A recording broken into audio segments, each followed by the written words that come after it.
মির্জা আব্বাস আর পাটোয়ারি। পাটোয়ারি তো কোনো রিক্সাওয়ালার কাছ থেকে চান্দা নেয় না, কোনো দোকান থেকে চান্দা নেয় না, ফুটপাত থেকে চান্দা নেয় না। চান্দা আব্বাসের কাজে চান্দা নেওয়া। সারা জীবন চান্দাবাজি করেছে, এখনও চান্দাবাজি করে। এই যে আপনি ওনারা অনেক সময় বলে বেড়ান যে জামাতের লোকজন হলো গিয়া কিচ্ছু করে না, জামাতের লোকজন কোনো কষ্ট করে নাই, জামাতের লুকিয়ে লুকিয়ে আরামে তারপরে আওয়ামী লীগ সেজে তারপরে রাজনীতি করেছে। জামাতের কয়জনের ফাঁসি হয়েছে, জামাতের কতজন জেলে গিয়েছে, জামাতের কতজন রিমান্ডে গিয়েছে, জামাতের কতজন গুম হয়েছে, কতজন অঙ্গ হারিয়েছে, এটা হিসাব করতে চাইলে হিসাব করেন, তাহলে বুঝবেন যে কাদের উপরে কত নির্যাতন হয়েছে। চান্দা আব্বাস, চান্দা আব্বাসের পুরো ঢাকা ব্যাংক আরামসে তা বেড়েছে, আরও আরও আরও বাড়তে থেকেছে।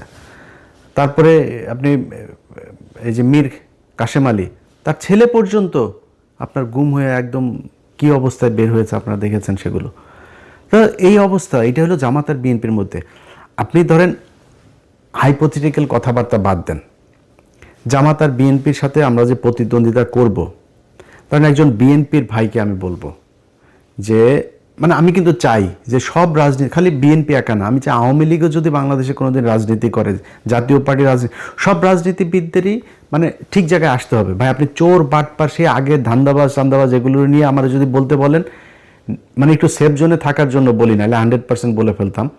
99.9% আপনার চোর, জাস্ট চুরি করার জন্য এখানে রাজনীতি করতে আসে। একদম সব, বিএনপি বলেন আওয়ামী লীগ বলেন, জাস্ট চুরি করার জন্য রাজনীতি করতে আসে। আর জামাতকে বলা হয় জামাতও নাকি ওরা হয়েছে চান্দাবাজি করে, জামাতও নাকি চান্দাবাজি করে। জামাত চান্দাবাজি কেমনে করে?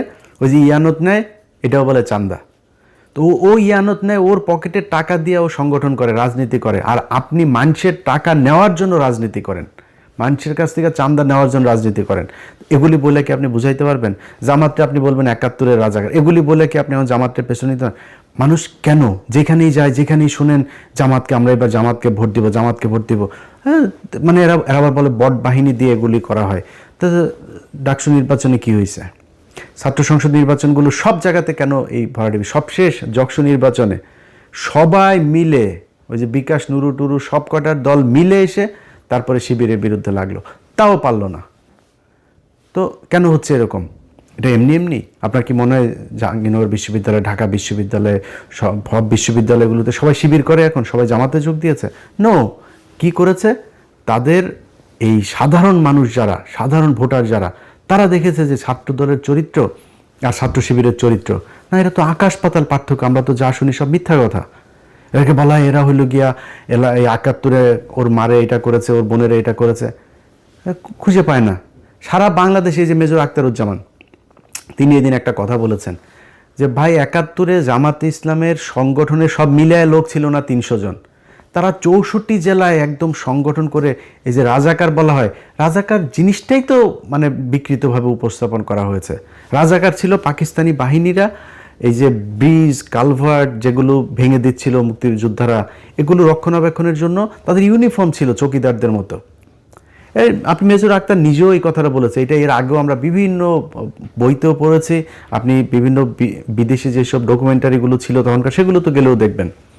এটা কোনো রাজনৈতিক দলের ছিল না, জামাতের কোনো সংগঠনই ছিল না তখন সেইভাবে, মানে জেলা ভিত্তিক।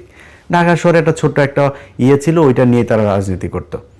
তো এটাকে বানানো হয়েছে রাজাকার। তারা বিভিন্ন মানুষের হরিণ ধরে নিয়ে নাকি পাকিস্তানিদের দিয়ে কার মারে মারে করায়, তারপরে আকাম কোকাম করায় ওদের সজীব ওয়াজের জয় পয়দা হওয়া, এইগুলো বানানো হয়েছে।